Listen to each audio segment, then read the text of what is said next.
teman-teman semua, perkenalkan nama saya Milawati, mahasiswa jurusan Akuntansi Universitas Mercu Buana.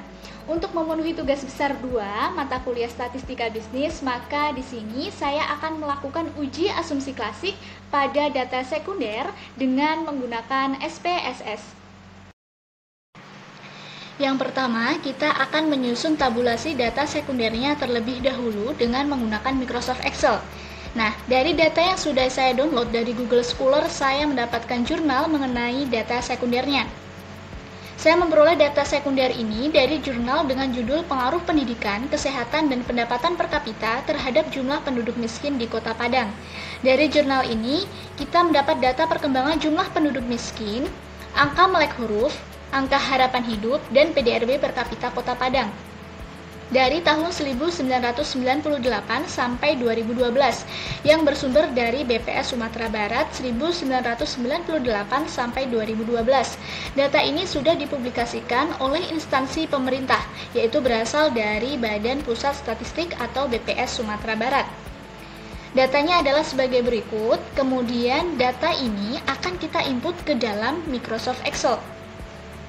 Kita mulai dari tahun, kemudian penduduk miskin,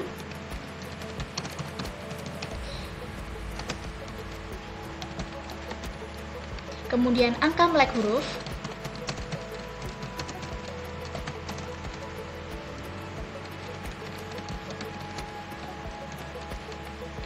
kemudian angka harapan hidup,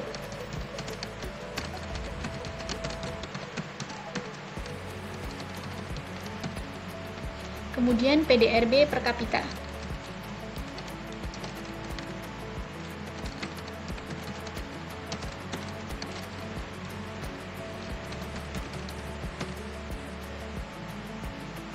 Kemudian kita mulai dari tahun 1998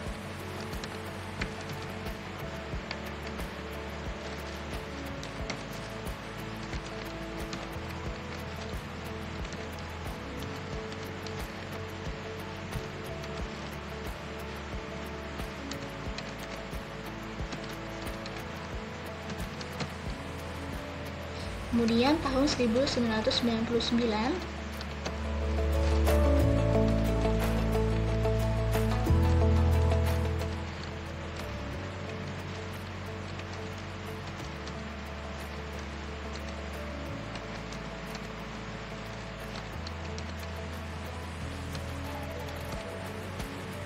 kemudian 2000,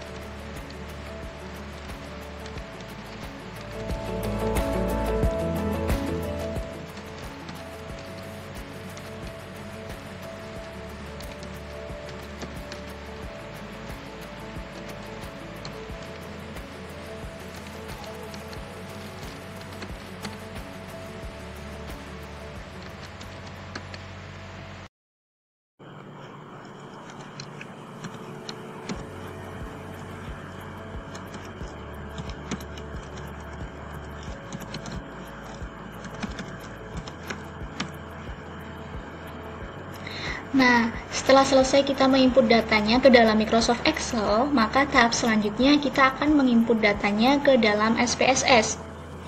Kita save terlebih dahulu data yang sudah kita input, kemudian kita kopikan data yang ada angkanya ini ke dalam SPSS. Kita copy, kemudian kita buka SPSS, lalu kita paste.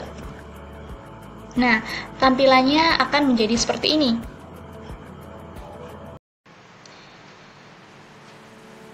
Kemudian kita perlu melakukan pengaturan pada data ini. Kita klik variable view, kemudian kita isi, kita atur datanya sesuai yang ada di Microsoft Excel tadi. Untuk name di sini tidak bisa menggunakan spasi, jadi harus menggunakan underscore. Kita isi tahun, penduduk miskin sebagai variabel Y. Kemudian di sini adalah angka melek huruf.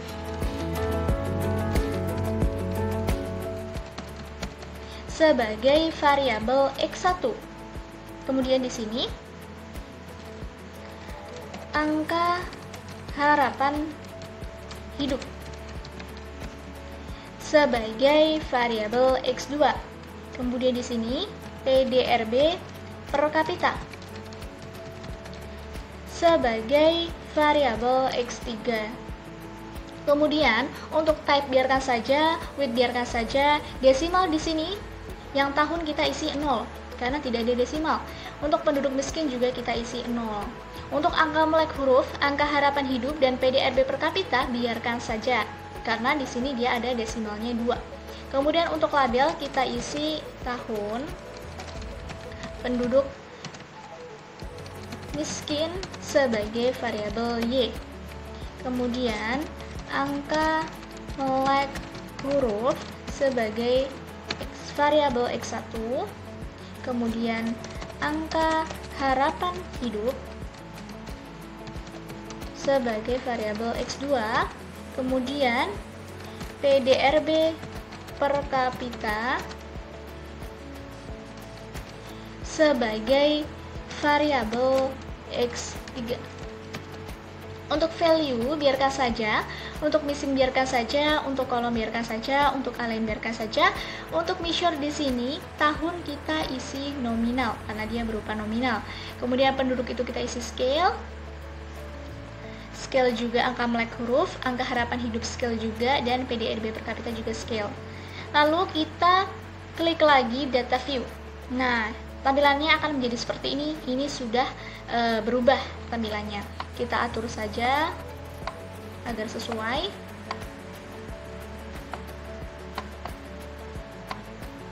Nah, jadi seperti ini. Setelah itu, kita akan melakukan uji asumsi klasik. Uji asumsi klasik ini terdiri dari uji normalitas, uji multikolinearitas, uji heteroskedastisitas, dan uji autokorelasi.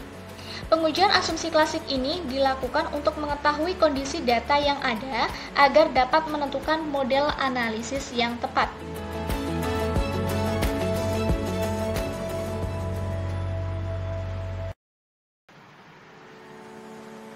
Yang pertama, kita akan melakukan uji normalitas. Uji normalitas digunakan untuk menguji apakah data dalam model regresi, variabel pengganggu, atau residual memiliki distribusi normal. Untuk menguji suatu data berdistribusi normal atau tidak, dapat diketahui dengan menggunakan grafik normal plot atau uji statistik non-parametrik Kolmogorov-Smirnov. Nah, di sini kita akan menggunakan uji normalitas dengan uji statistik non-parametrik Kolmogorov-Smirnov.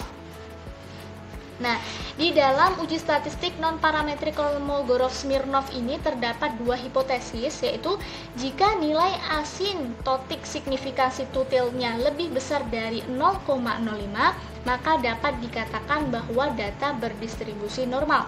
Dan jika nilai asintotik signifikansi tutilnya kurang dari 0,05, maka dapat dikatakan bahwa data tidak berdistribusi normal. Langsung saja kita melakukan langkah-langkah untuk uji normalitas menggunakan Kolmogorov-Smirnov. Kita klik Analyze, kemudian kita klik Regression, kita klik Linear. Nah, pindahkan variabel Y ke dalam dependent dan variabel X1, X2, dan X3 ke independent. Lalu kita klik Save. Nah, di sini kita klik Unstandardized. Kemudian kita klik Continue. Lalu klik OK.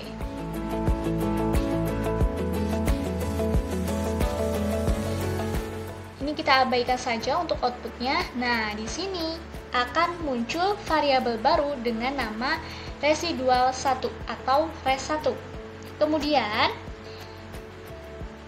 kita klik Analyze, lalu kita klik Non-Parametric Test, kemudian klik Legalisi Dialog, kemudian kita klik One Sample Key S. Nah, jadi seperti ini. Kemudian pindahkan variabel Unstandardized residual ke bagian test variable list. Kita pindahkan. Kemudian kita klik OK. Nah, hasil outputnya akan seperti ini. Dari hasil output ini, kita lihat bahwa nilai asintotik signifikansi two-tailed-nya itu lebih besar dari 0,05. Sehingga dapat dikatakan bahwa data yang kita uji ini terkait dengan pengaruh pendidikan, kesehatan, dan pendapatan per kapita terhadap jumlah penduduk miskin di Kota Padang yang telah kita uji memperoleh hasil bahwa data ini berdistribusi dengan normal karena nilai di sini lebih besar dari 0,05.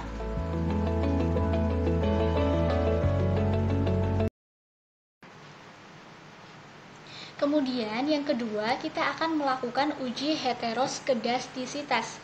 Uji heteroskedastisitas ini digunakan untuk menguji apakah dalam model regresi terjadi ketidaksamaan varian dari residual satu pengamatan ke pengamatan yang lain. Jika varian dari residual satu pengamatan ke pengamatan yang lain tetap, maka disebut homoskedastisitas, dan jika berbeda disebut heteroskedastisitas. Menurut Imam Ghazali, tahun 2016, model regresi yang baik adalah homoskedastisitas atau tidak terjadi heteroskedastisitas. Nah, kali ini kita akan melakukan uji heteroskedastisitas dengan menggunakan grafik scatter plot. Untuk mendeteksi ada tidaknya heteroskedastisitas di sini dapat dilihat dari grafik scatter plot antara nilai prediksi variabel terikat dependent, yaitu Z-resid, dengan residualnya, yaitu S-resid. Menurut Imam Ghazali, tahun 2016, untuk mendeteksi ada tidaknya heteroskedastisitas dapat dilakukan dengan melihat ada tidaknya pola tertentu pada grafik scatter plot antara S-resid dan Z-resid. Nah, kemudian kita akan melakukan langkah-langkah untuk menguji uji heteroskedastisitas pada data ini. Kita klik Analyze, kemudian kita klik Regression, kemudian kita klik Linear. Nah, ini ya, pindahkan variabel Y ke dependen dan variabel X1, X2, dan X3 ke independen. Kemudian, lalu pilih Plot. Lalu pindahkan S-resid ke bagian Y dan Z-resid ke bagian X. Kemudian pilih Continue. Lalu klik OK. Nah, hasil outputnya sebagai berikut. Nah, ini masih proses. Nah, ini sudah muncul ya hasil dari uji heteroskedastisitas ini. Dari hasil output ini dapat disimpulkan bahwa uji heteroskedastisitas pada data yang terkait dengan pengaruh pendidikan, kesehatan, dan pendapatan per kapita terhadap jumlah penduduk miskin di Kota Padang yang telah kita uji memperoleh hasil tidak terjadi gejala heteroskedastisitas. Nah, dapat kita lihat bahwa pada pengujian data ini, kita melihat di grafik scatter plotnya ini memperoleh hasil bahwa tidak ada titik-titik data ini yang menyebar di atas dan di bawah atau di sekitar angka 0. Kemudian, titik-titik data ini tidak hanya mengumpul di atas atau di bawah saja. Dan penyebaran titik-titik data ini juga tidak membentuk pola bergelombang, melebar, kemudian menyempit, dan melebar kembali. Selain itu, penyebaran titik-titik data ini juga tidak berpola.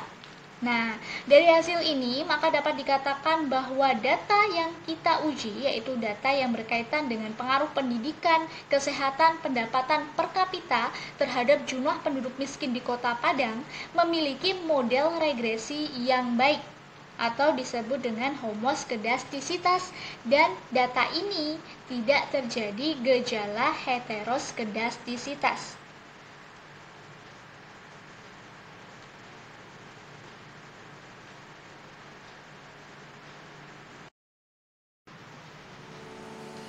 Nah, kemudian yang ketiga, kita akan melakukan uji multikolinearitas. Uji multikolinearitas bertujuan untuk menguji apakah model regresi ditemukan adanya korelasi antar variabel bebas atau tidak.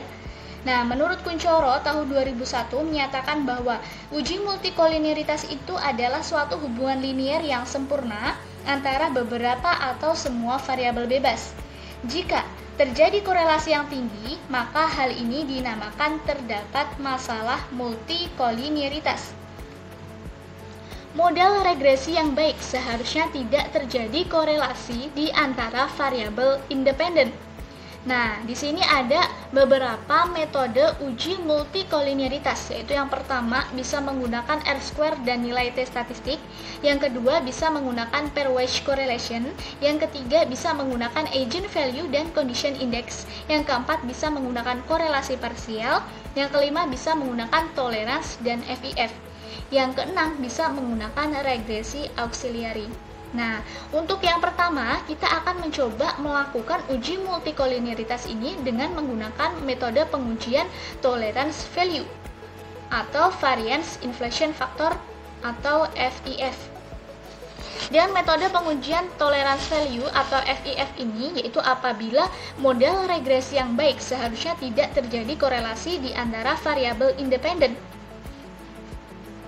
Multikolinearitas itu dapat dilihat dari nilai tolerance dan variance inflation factor atau FIF-nya.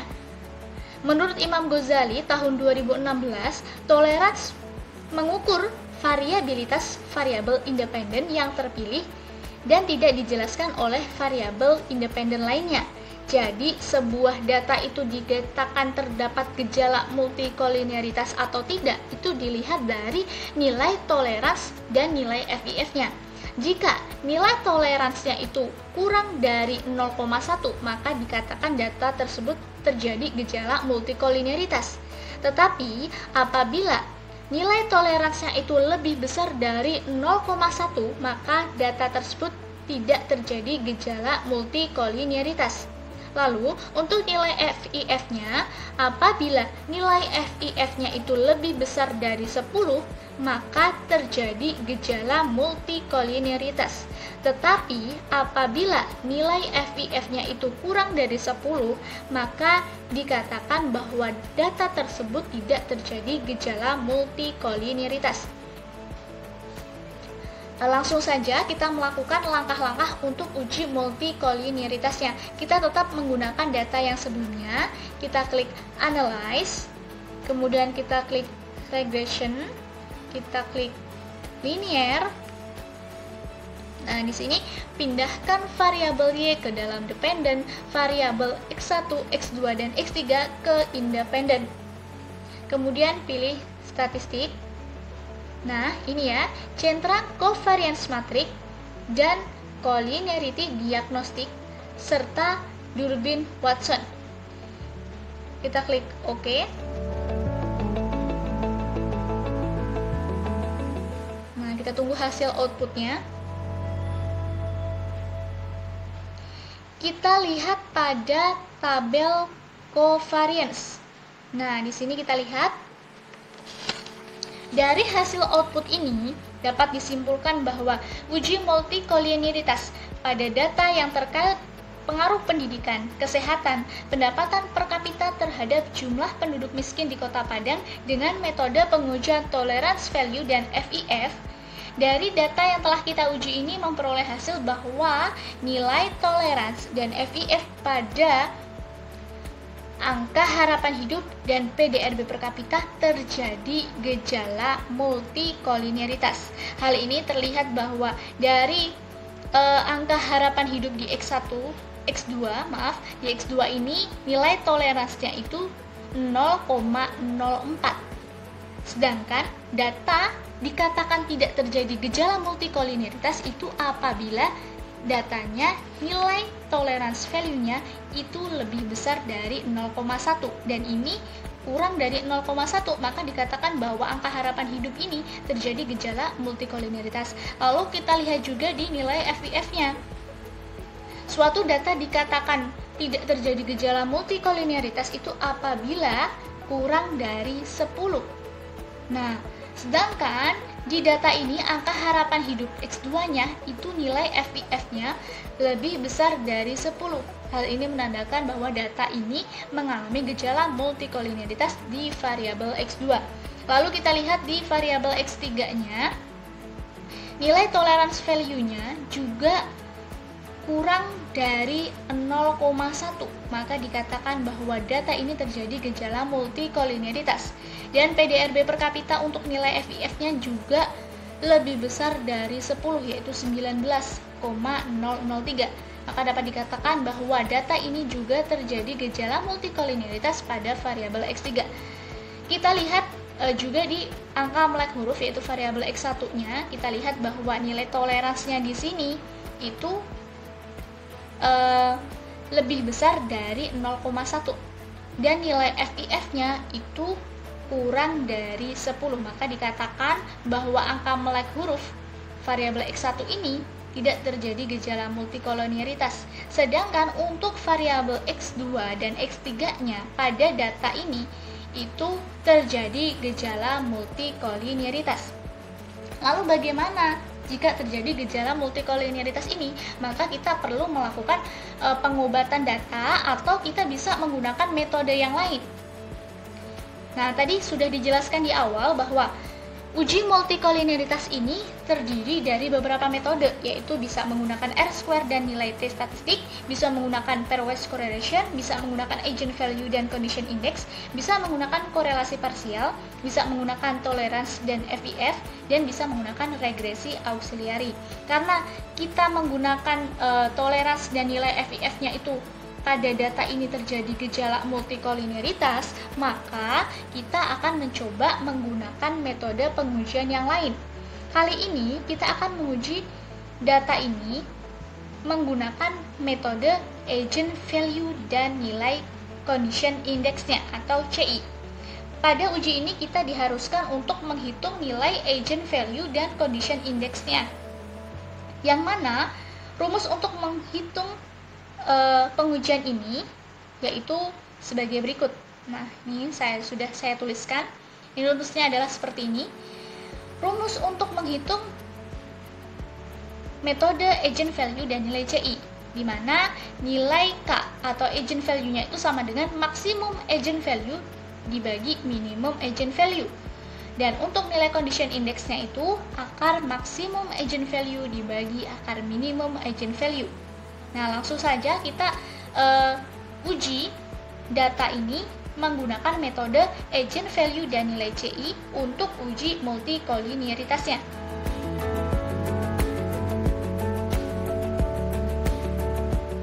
Nah, kita klik analyze, kemudian kita klik regression, kita klik linear.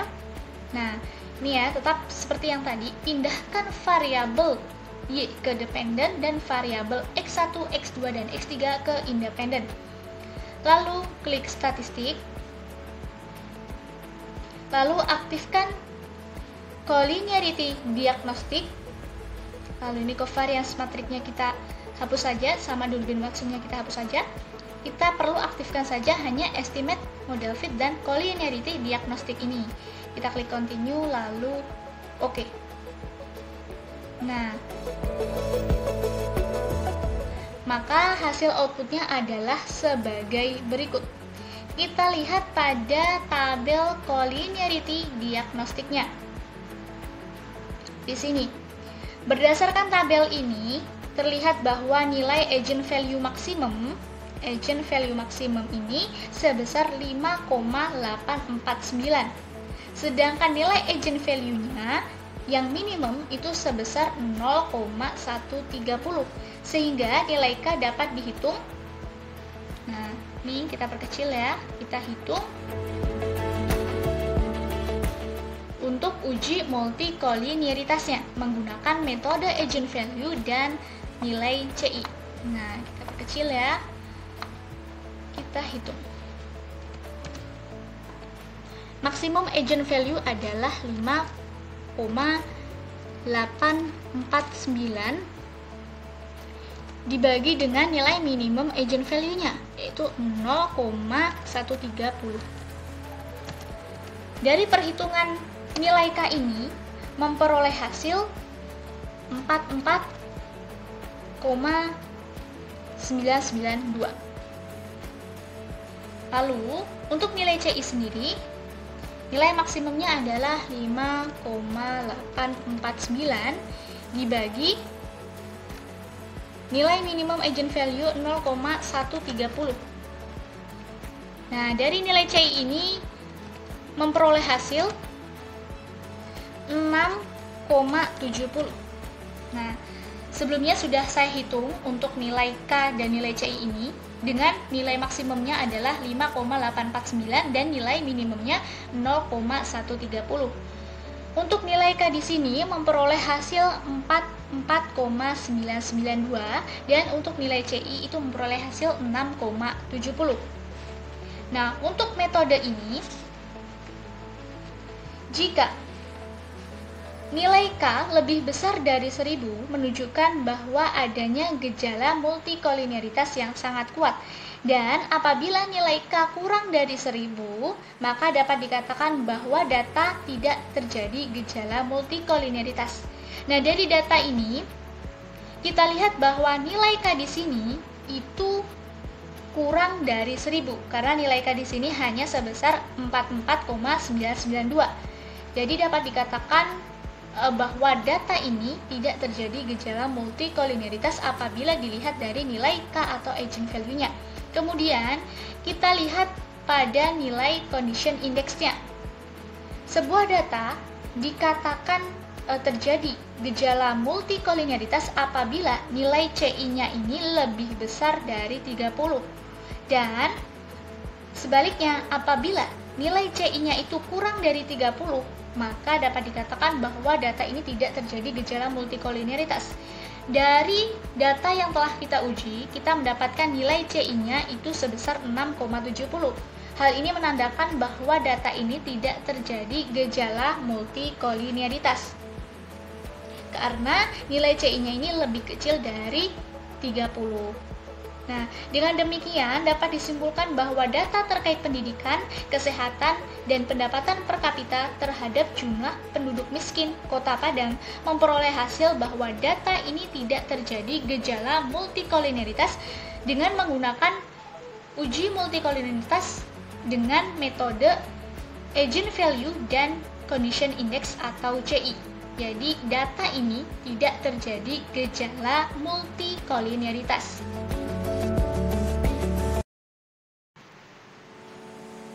Nah, pengujian yang terakhir, kita akan melakukan uji asumsi klasik yang keempat, yaitu uji autokorelasi.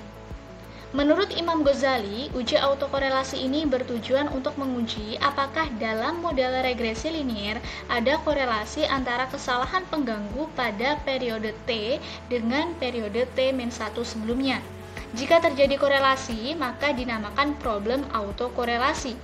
Autokorelasi ini muncul karena observasi yang berurutan sepanjang waktu berkaitan satu sama lain. Masalah ini timbul karena residual atau kesalahan pengganggu tidak bebas dari satu observasi ke observasi lainnya. Pada pengujian autokorelasi kali ini, kita akan menggunakan uji Durbin-Watson atau DW-test.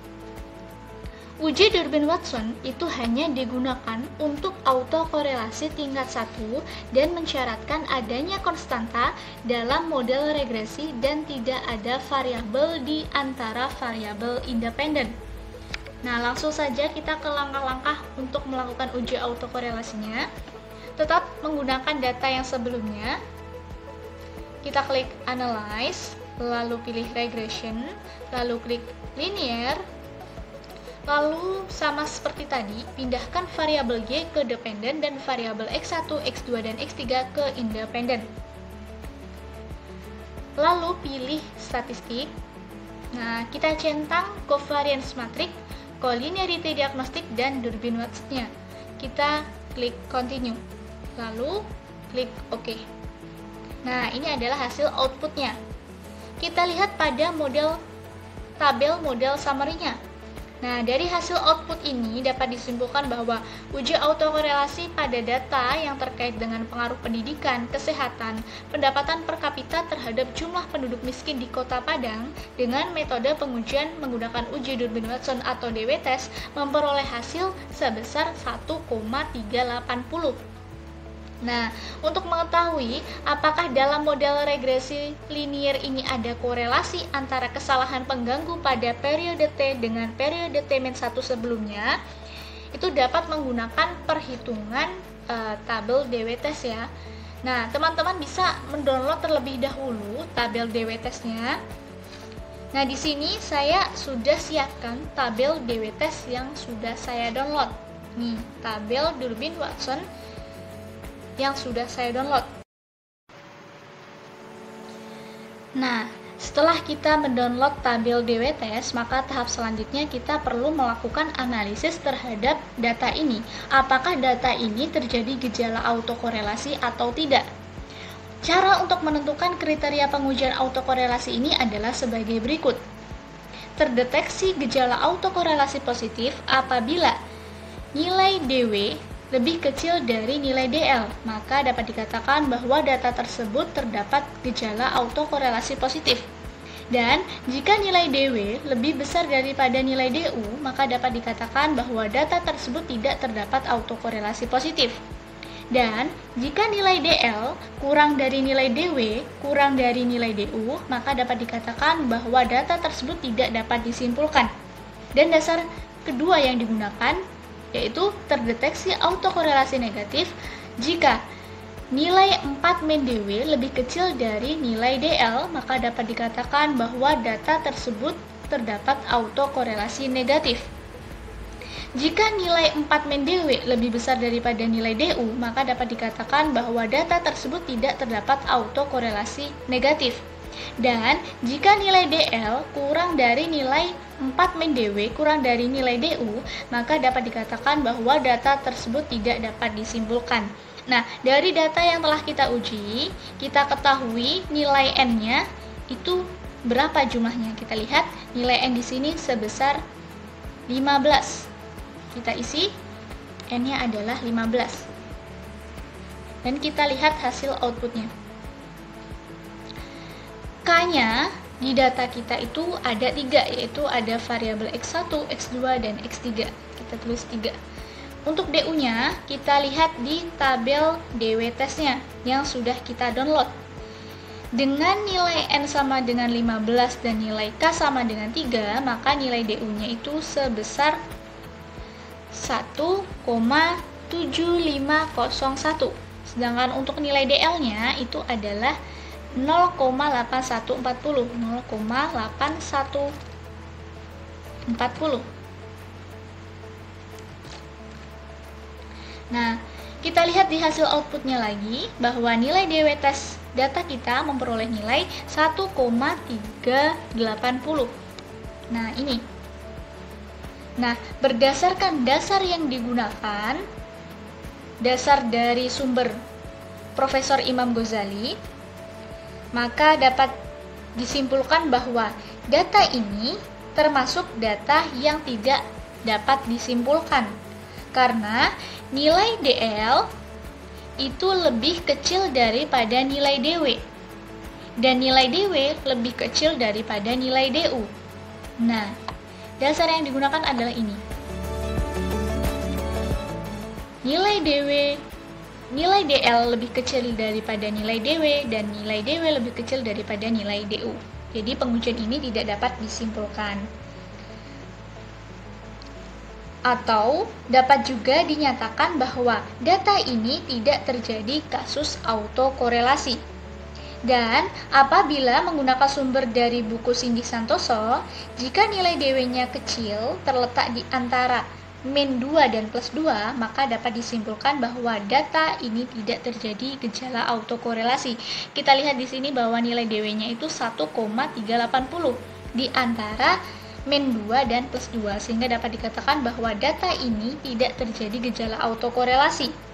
Sehingga berdasarkan perhitungan dan analisis tersebut, maka dapat dikatakan bahwa data yang berkaitan dengan pengaruh pendidikan, kesehatan, pendapatan per kapita terhadap jumlah penduduk miskin di Kota Padang tidak terjadi gejala autokorelasi.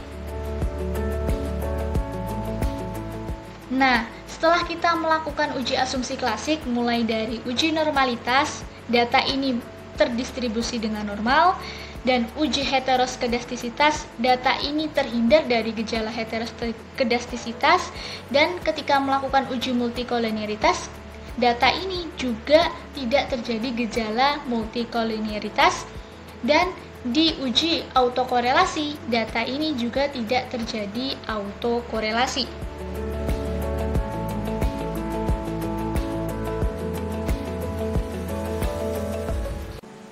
Cukup sekian pembahasan saya kali ini. Semoga video ini bermanfaat bagi yang menonton. Terima kasih.